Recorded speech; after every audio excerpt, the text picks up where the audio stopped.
today here at the Texas State Library and Archives. And for our library friends who are going to be viewing this video, thank you for tuning in. Our honored guest today is author Sam Haynes. Sam is a professor in the Department of History at the University of Texas at Arlington, where he also serves as the director of the Center for Greater Southwestern Studies. He is the author of 4 books and several edited works on the United States and Texas. His most recent work, Unsettled Land, From Revolution to Republic, The Struggle for Texas, has won several book prizes, including awards from the Texas State Historical Association, the Philosophical Society of Texas, and the Texas Institute of Letters. He also directs the Center's Digital Humanities Project, Texas in Turmoil, Mapping Interethnic Violence, 1821 to 1879. Please join me in thanking Sam for joining us today.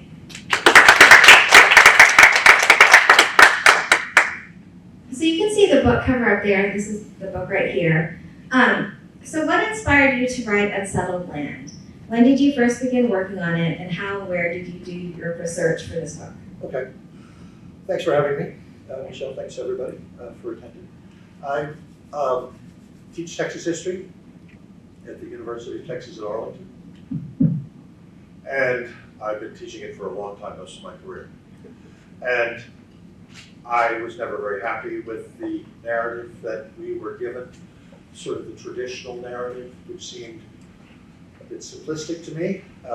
And as the years went by, it became more and more problematic.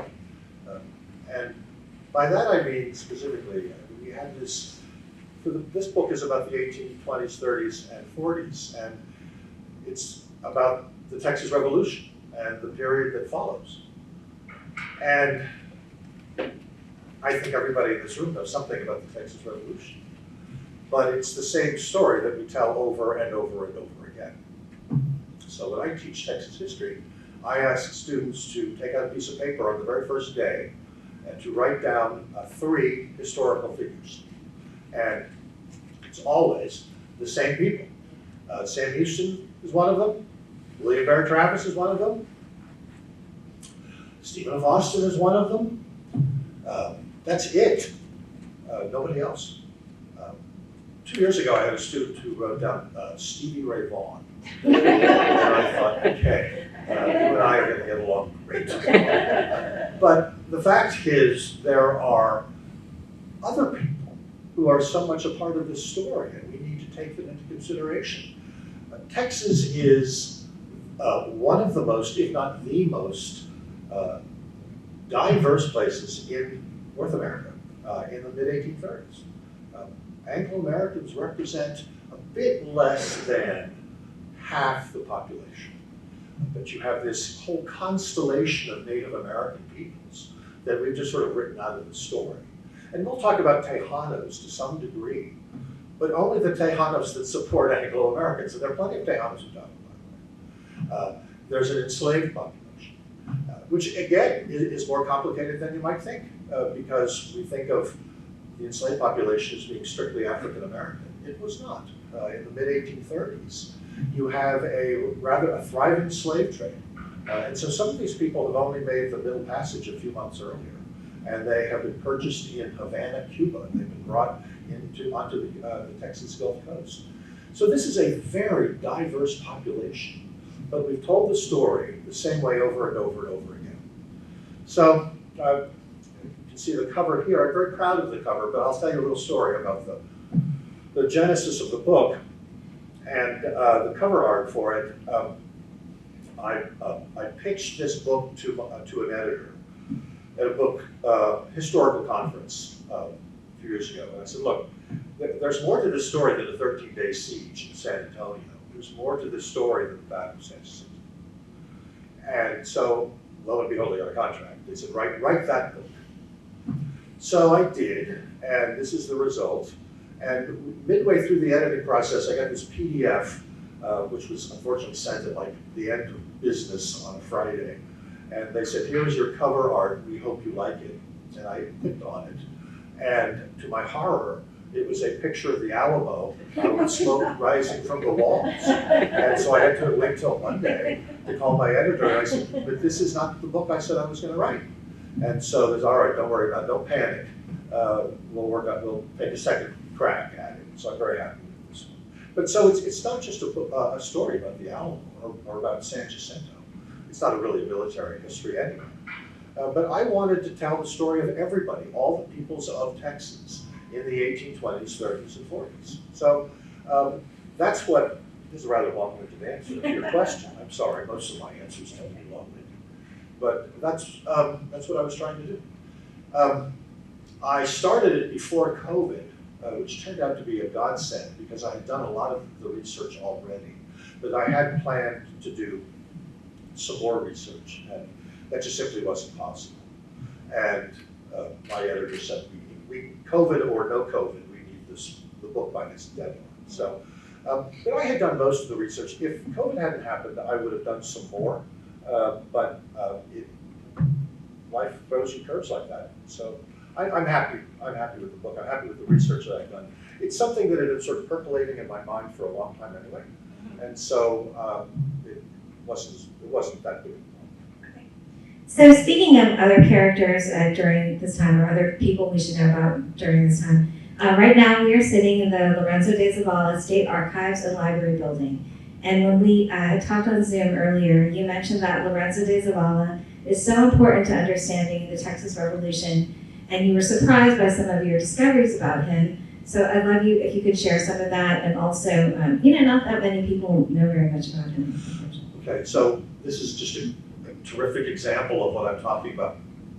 When I wrote the book, or when I went into writing the book, I wanted to write a book about, as I said, all the peoples of Texas, and then see what shakes out. What kind of narrative do you have if you study all of these people?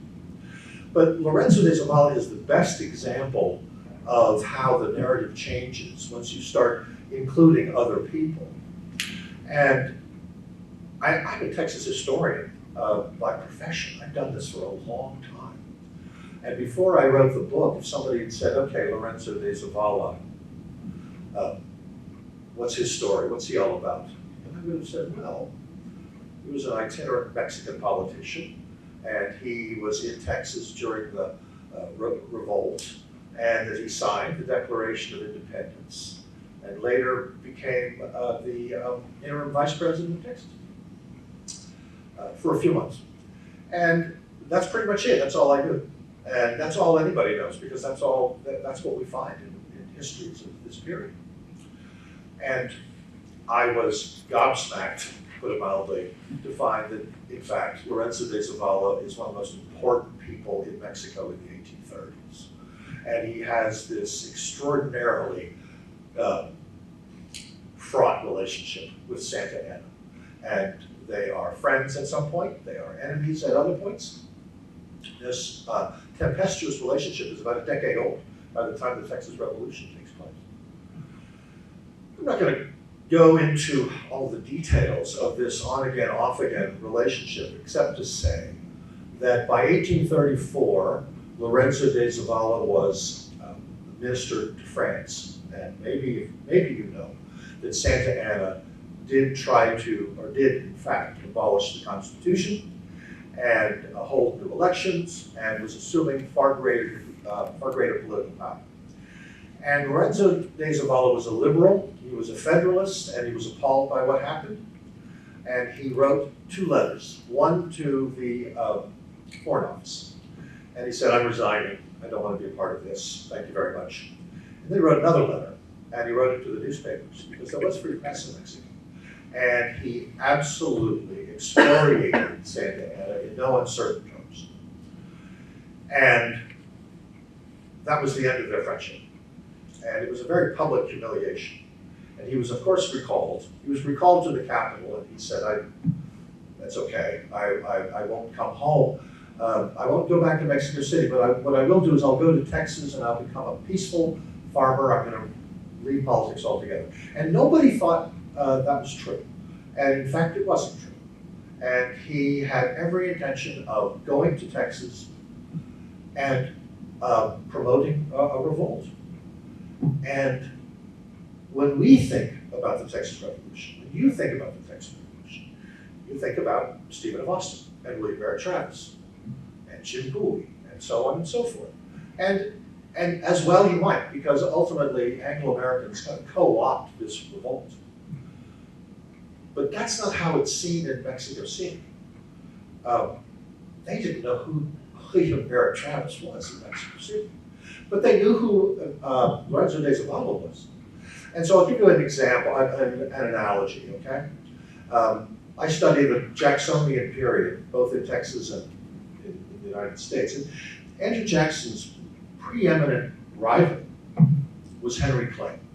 And if Henry Clay had been forced into exile and was believed to be fomenting a revolt in Canada, that would be big news in Mexico City. And so what Zavala was up to was big news. And that's what they were worried about. And so one of the, and you have to understand that story, because if you don't understand that story, then you don't really know what's going on, because you've only got half of it. What are Anglo-Americans doing? Well, we've studied that ad nauseum. I think we know what Anglo-Texans are doing. But there are all kinds of questions that we've never really had good answers. Well, maybe we didn't know to pose them as questions in the first place. But one of the things that we know is that, wow, the Mexican military campaign into Texas did not take very long. You have a battle in Gonzales in early October, then you have a siege of San Antonio the following month. And yet, the largest military campaign Mexico fields up to that point in time leaves San Luis Potosí on January 1st. That didn't take long. The reason it didn't take long is because this was in the planning stages since Lorenzo de Zavala arrives in Texas in the summer of 1835. And you look at the correspondence between the military leaders, Mexican military commanders in Texas, and their letters back to Mexico City. And they're all talking about Zavala. What is Zavala doing? What is Zavala doing? And he comes up literally scores of times in the correspondence in the summer and fall of 1835. And so the answer to the question, which William Barret Travis did not believe the Mexican army was coming for months. Don't worry about it. And as we know, historians know, the defenders of the Alamo were having a big party the night before, and suddenly the Mexican army arrived. And he had been told this for weeks and refused to believe it. And the fact was, the Mexican military response was due to the fact that they believed, incorrectly, but they believed that Lorenzo de Zavala was leading a revolt in Texas. Now, by that time, the revolt had been co-opted by Anglo-Americans. But that still doesn't change why the Mexican government did what it did. I'll give you another example, and this is an even more remarkable thing. Lorenzo de Zavala, as I said, was appointed the interim vice president of this new government. And he and the president, David G. Burnett, after the Washington on the Brazos Declaration of Independence and the drafting of the Constitution, headed off to the coast, to Harrisburg, outside Houston. Meanwhile, Sam Houston had an army in central Texas, which was going to sort of block the Mexican advance. And when Santa Anna gets to the Brazos, and I'm sorry to bore you with the military details, but hopefully the importance of this will be clear in a minute. When Santa Anna gets to the Brazos, he learns that his arch nemesis is riding to Harrisburg with David G. Burnett. And without even telling his own officers, just takes part of the army and goes after them. And you'll see in Texas history books, they'll say, well, Santa Anna decided to go after the Texas government with several hundred men. But the Texas government was Burnett and Zavala on 2 mules. That was the Texas government. It was not a large operation. But he took several hundred men, and he divides his army, and the Battle of San Jacinto is the result. What Santa Anna wants to do is bring Lorenzo de Zavala back to Mexico City in chains. There's no question about that. And half of the army, or a big chunk of the army, is still on the other side of the Brazos River when the Battle of San Jacinto takes place. So is Lorenzo de Zavala important? Incredibly important to this story. You simply can't understand the revolution and the way it plays out without understanding Lorenzo de Zavala. Lorenzo Zavala. Thank you so much. And that was very enlightening. So down in the lobby, we have our new Texas America 250 exhibit, which our archivists created in honor of the 250th anniversary of the Declaration of Independence this year. And I know you have some really interesting thoughts about how the American Revolution inspired the Texas Revolution. And could you share with us? Yeah, I can. So, as I said at the outset, I want to write a book. I wanted to write a book on all the peoples of Texas. And that's why Lorenzo de Zavala is so important to the story, and others who I talk about. But Anglo-Americans are important too, and I don't ignore them. And one of the things that I think we have to do if we want to understand Anglo-American or Anglo-Texan motivation during this revolt is to understand that these are Americans. They come to Texas fully formed adults. And if we don't understand the United States, then we're not going to understand who these people are. So I've written 4 books, as Michele said. Only 2 of them, the first and the last, are about Texas. The second and the third are about the United States during this period. I talk about Texas in both of them, but I'm really an Americanist. So Anglo-Texans, like other Anglo-Americans, were kind of obsessed with the revolutionary generation, generation of 76. Let me explain why. 1826 was the American Jubilee and the 50th anniversary. And don't think of the American Jubilee as just a July 4th, 1826, it's a big party. It went on for years. Lafayette came from France. He was now in his 80s, Washington's aide-de-camp. Apparently was seen by millions. Statues were raised, the Bunker Hill Monument, for example. They broke ground on July 4th, 1826, but it took years to build. James Fenimore Cooper, if you know him, famous for the leather stocking tales, but that's not what made him famous. What made him famous were American Revolutionary War novels in the mid-1820s, like The Spy and others. We don't read those anymore.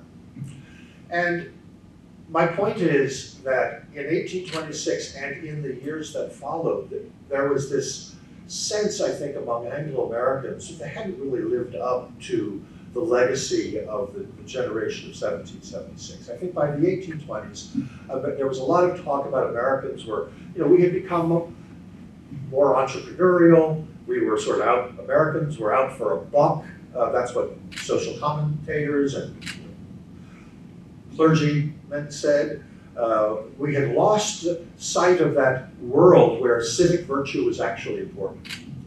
Probably every generation goes through this sort of crisis of confidence. But my point is that in the 1820s, it was very much in effect. William Wirt wrote a biography of Patrick Henry. It goes through 40 editions in the 1820s, 40 editions. Everybody had read William Wirt's biography of Patrick Henry. And so when you get to the Texas Revolution, one of the things that you find is they are looking for ways to mimic or to emulate that revolutionary generation.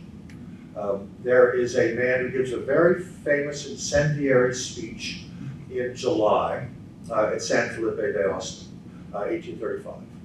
And he's seen as the Patrick Henry. He is referred to as the Patrick Henry of the Texas Revolution. The man who brings word of the first skirmish at Gonzales to the settlements in the interior in Texas. He's known as the Paul Revere of the Texas Revolution. Within days, only a few days, the Battle of Gonzales is referred to as their own Lexington and Concord.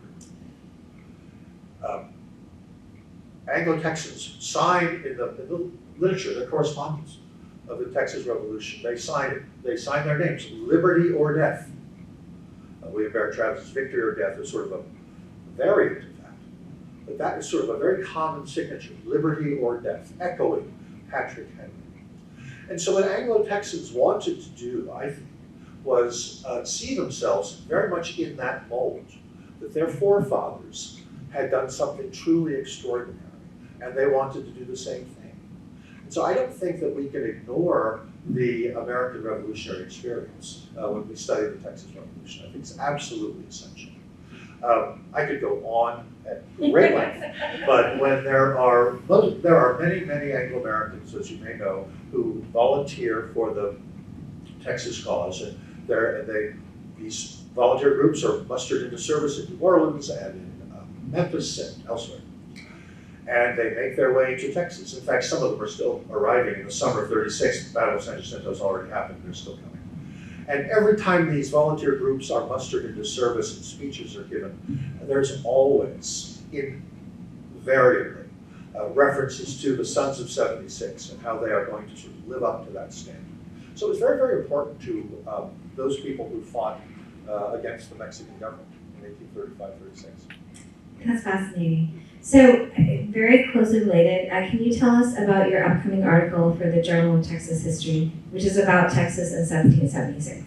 Well, so I put together about half a dozen perspective articles. I'm going to be contributing one, I think, here. A couple of people will be at the Lorenzo de Zavala building. Members of the staff at Texas State Library and Archives will be writing an article for the Journal of Texas History. I have a colleague who wants to write about a battle in 1776 between Comanches and Apaches, and he claims it's larger than any battle fought on the eastern seaboard.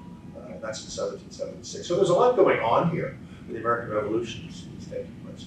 And then someone else who wants to write about the early 19th century. And I think his essay and mine will piggyback quite nicely because he's going to be talking about the memory of the American Revolution as well. I think more and more historians are realizing that if you want to understand what happens in any event, you need to think about the way people remember the past. And in 1835, 1836, and a generation earlier, according to this other contributor, that memory is really, really important in understanding what they do. Wonderful. So I know you've done research here at TSLAC for your website, Texas in Turmoil. So please tell us about that and how historians and students can use that site for their work. For our audience, the website details more than 3,000 points of interethnic violence from 1821 to 1879. It's an open, publicly accessible, interactive map. I was amazed at the level of detail. You can click around this map and it shows you, down to, the number of people died and who killed them and when, and yeah, so just. Okay, sure. Yeah. So, I think the reason I'm here today is because I was doing research in the archives just downstairs.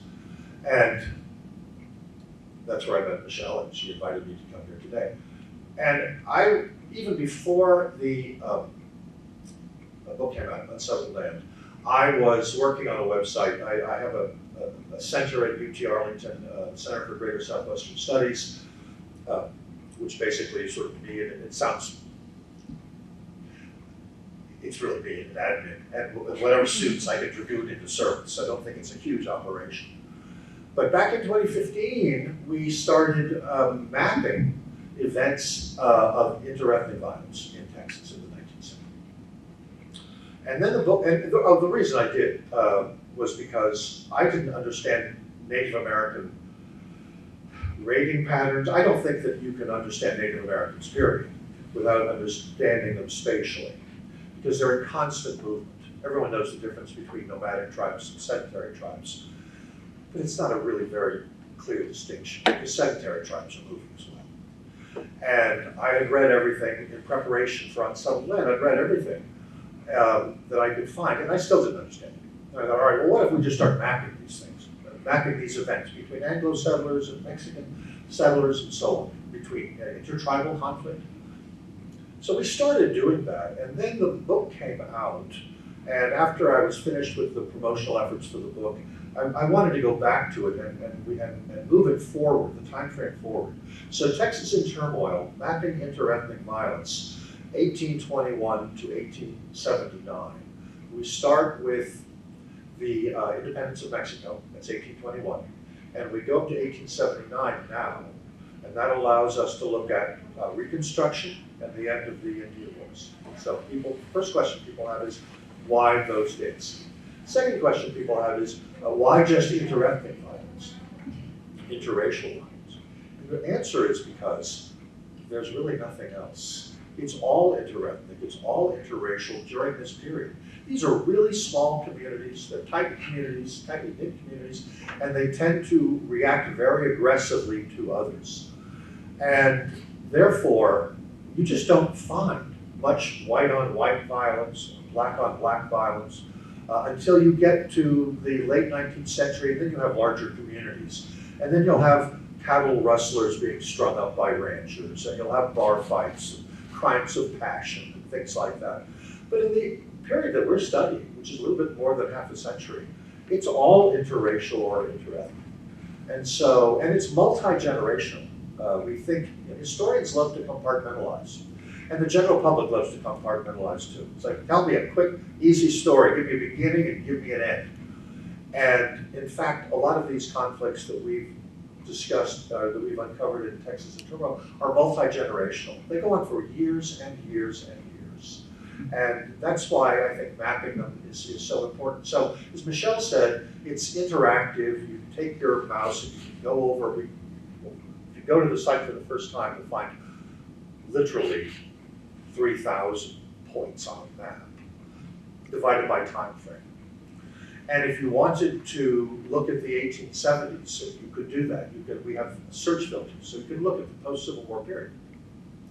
And if you wanted to look at violence involving, say, Mexican Texans and Anglo-Texans, you can do that. We have search filters for that. And so it's, excuse me, it's an interactive map, and one of the things that I've enjoyed when I show it to people is that people like to sort of drill down and learn more about the area that they're from. So if you're from Montague County and you want to know what kind of interethnic violence, or was there violence between Comanches and Anglo-settlers after the Civil War? The answer is yes, a lot.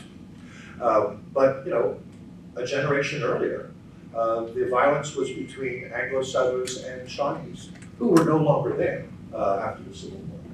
And so, which is another reason why you need to understand where these people are. And so it's really been a lot of fun, I think. People, I think, are looking at their town, their county, and I think it really does help them to get a better sense of the history of that county. We always have this idea, I did as a kid maybe, I shouldn't speak for anybody else, that history always happens somewhere else. It's nothing ever happened in my town. And in fact, when you show the map to people in the 19th century, there were conflicts, sometimes between Wichitas and Anglos over water resources, for example. And people, we've forgotten about that, right? And we now live in a landscape which seems to be large master planned communities, and there were conflicts between Native American groups and Anglo settlers where these subdivisions took place. I cross Johnson Creek every day when I go to UTA, and you wouldn't know it, but there were conflicts between Wichitas and Anglos just down the road from where I crossed Johnson Creek, and in the 1840s and 50s. I found a relative of mine, a great uncle, who had fought Comanches in Palo-Pinto County. So it's really been it's been a tremendously rewarding project. And as Michele said, I think Michele said, we started this in 2015. It's really, but then we took a break because I was working on Unsettled Land. But we've come back to it in earnest after the book came out. And so the last 2 or 3 years, we really have, I think, thanks to support from the Texas State Library and Archives and others, I think we've made a lot of progress. And we're not finished. I think we still have some more work to do, but I think we've done all the heavy lifting. And now I think as time goes on, after my talk today, I'm going to go downstairs and do some more work in the archives, and hopefully I will find more. But I think we're finding fewer and fewer that we had not found before. So, but we're very proud of the site. So Texas in Turmoil, and you can't miss it. It'll come up first, I think, in your Google search. That's wonderful. So we have some time for questions. Please raise your hand. We'll bring you the mic. If you have a question for our author.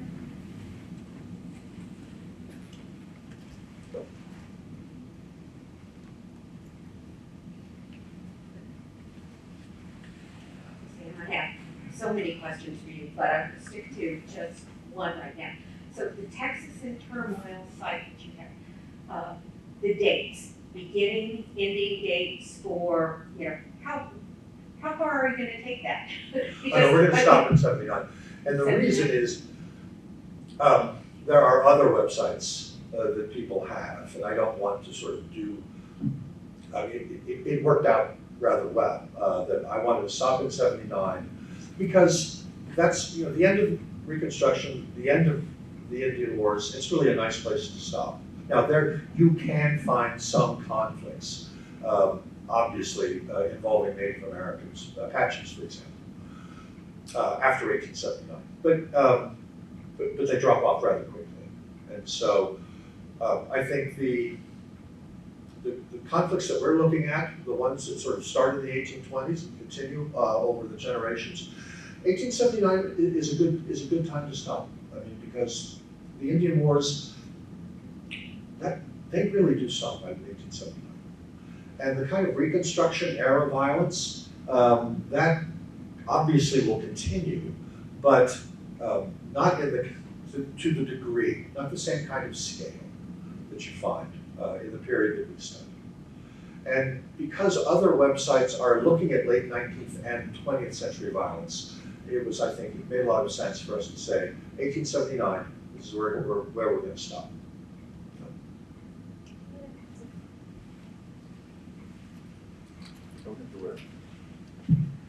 I've been reading some books about the Rathbun studies of rural Texas, and I've read several about the violence in mostly North Texas during the Reconstruction period.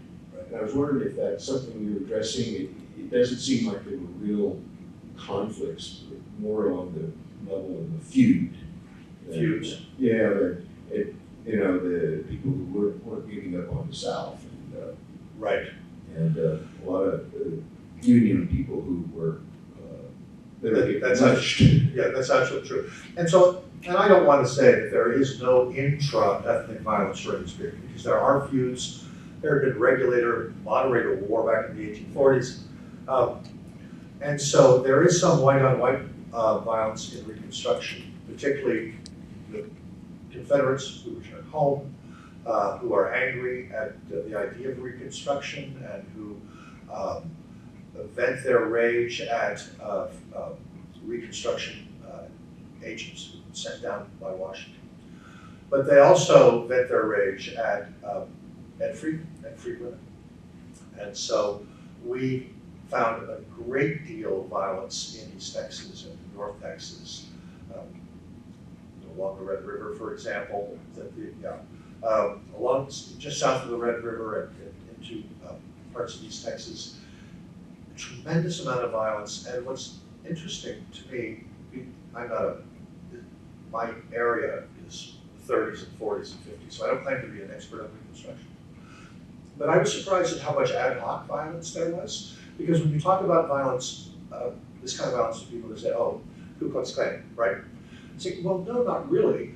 The Ku Klux Klan is actively involved by the late 1860s, but that is a tiny fraction of the kind of violence which is just, by ad hoc, I simply mean individuals who are taking the law into their own hands, or 2 or 3 or 4 individuals, okay? But not the kind of systemic violence that you and I associate when we think about the Ku Klux Klan. It's definitely there. But the post-Civil War period, it's important to remind students that this is a very, very tumultuous period. And Reconstruction era violence in Texas may have been more violent than anywhere else in the Union. We don't know, but it was so bad that the state legislature tried to did hold convene a committee to look at this issue and to report on it. And I think that committee did a pretty good job, but it didn't do nearly enough. I think we found so many more events of violence involving Confederates, former Confederates, and the formerly enslaved.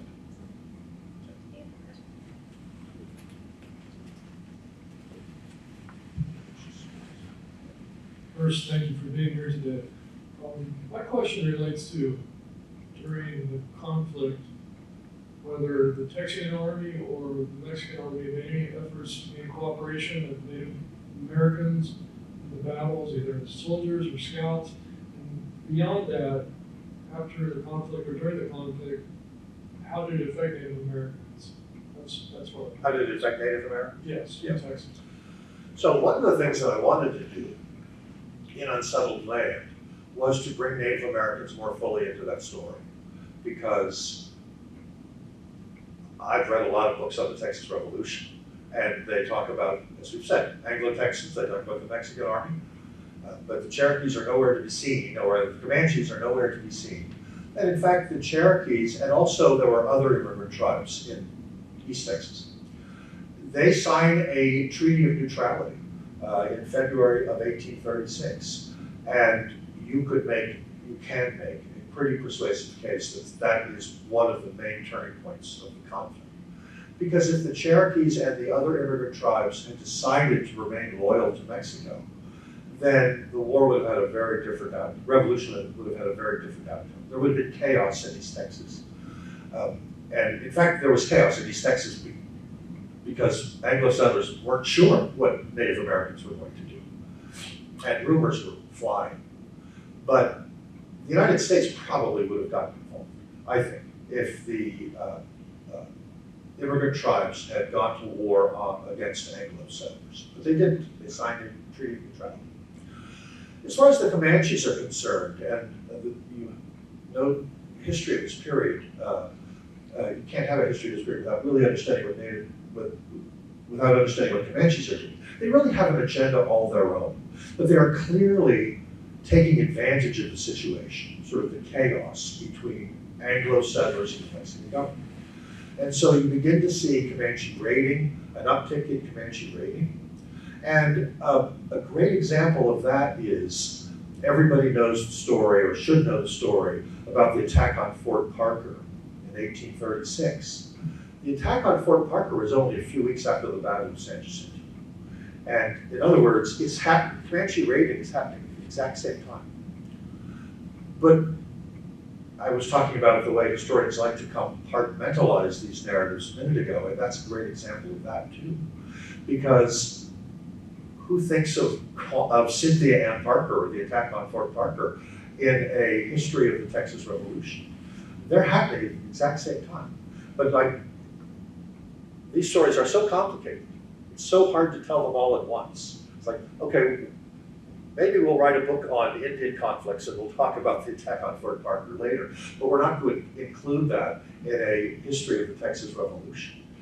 They're happening contemporaneously. So it's a very, very, very complicated story. To go back to my original point, if you want to tell the story of all the peoples of Texas, and the Native American population is so very diverse. Not all of them are indigenous. Some of them come from the United States. Some of them come from the far west, the Northwest.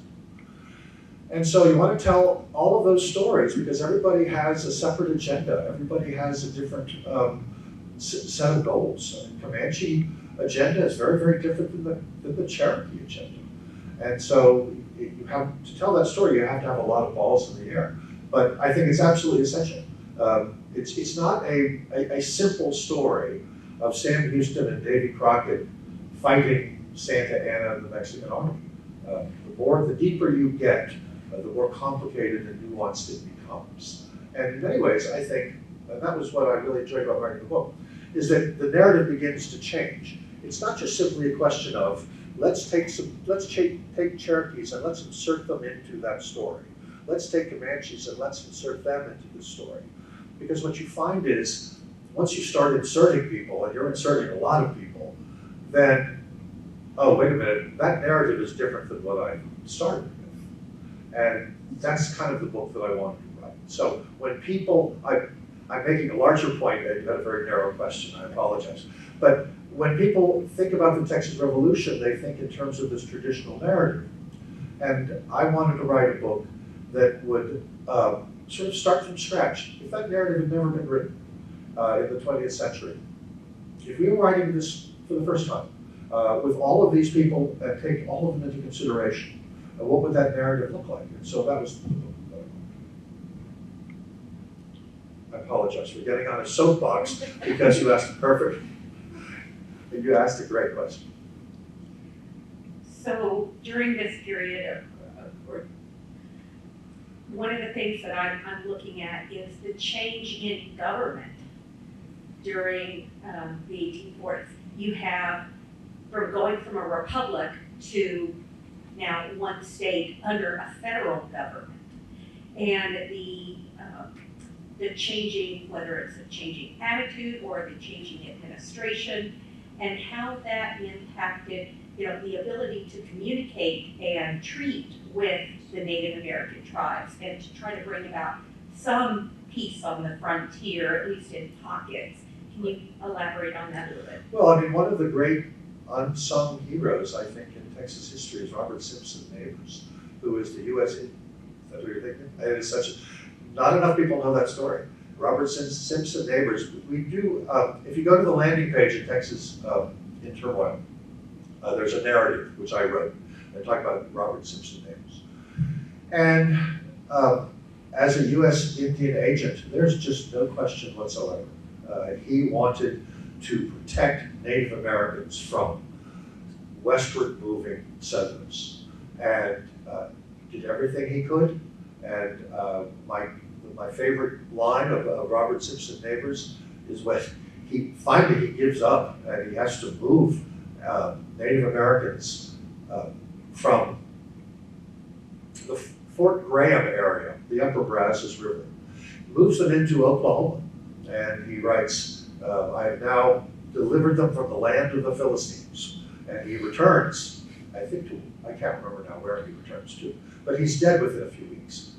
He's been shot by an angry man who resented his desire to protect and safeguard Indian interests. But it's a terrific story. And I think it's very easy to look at the U.S. government and to think that when we think of the Trail of Tears, for example, and we think of that policy being replicated time and time and time and time again. But there are stories, rather uplifting ones, of Robert Simpson Neighbors, who tried and failed, but tried to protect Native Americans in the 1850s. Making her run all over. One of the things that seems to be the hardest for everyone, myself included, is to judge history on the basis, well, you judge things on the basis of what you know. And to understand some of the things that classic heroes of Texas did, sometimes seem almost theatrical. It's hard to say, well, what was their cultural motivation? It's really hard to understand. And I've read that some people have suggested that at the time, the book Ivanhoe, I think that was by Sir Walter Scott, the image of the character, the main character, was what kind of people wanted to emulate. And some of these things that, although they're lionized, they really seem kind of ridiculous that some people did in public.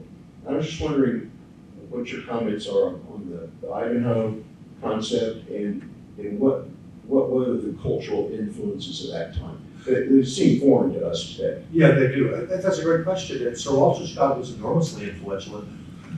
It was said that James Fenimore Cooper, who I mentioned earlier, just simply took Sir Walter Scott characters and put them in buckskin on the American frontier.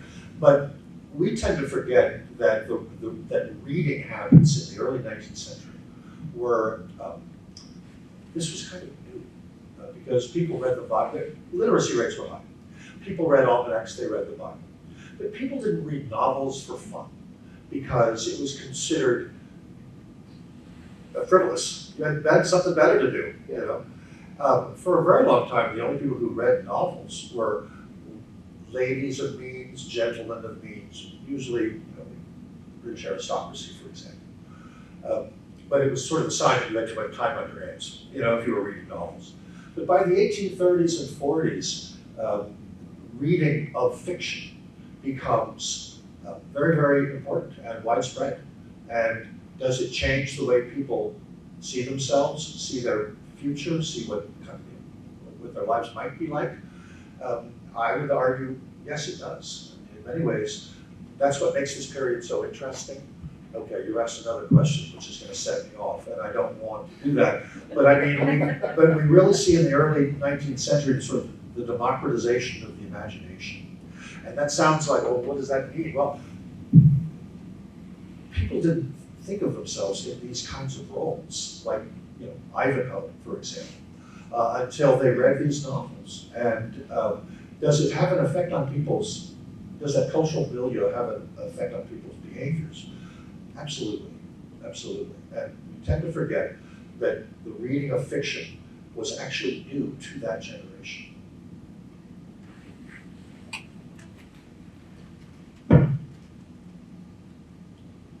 We're coming up on our time, and I know a couple of you have books you want to have signed after. So I just want to thank Sam again for coming. It was just wonderful to have you. So let's give him a hand.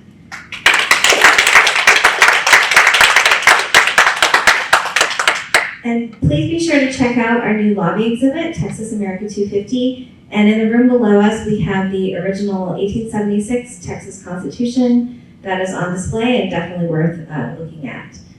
But yeah, thank you so much. We really loved having you. Thanks, Michelle. Thanks, everybody. Thank you.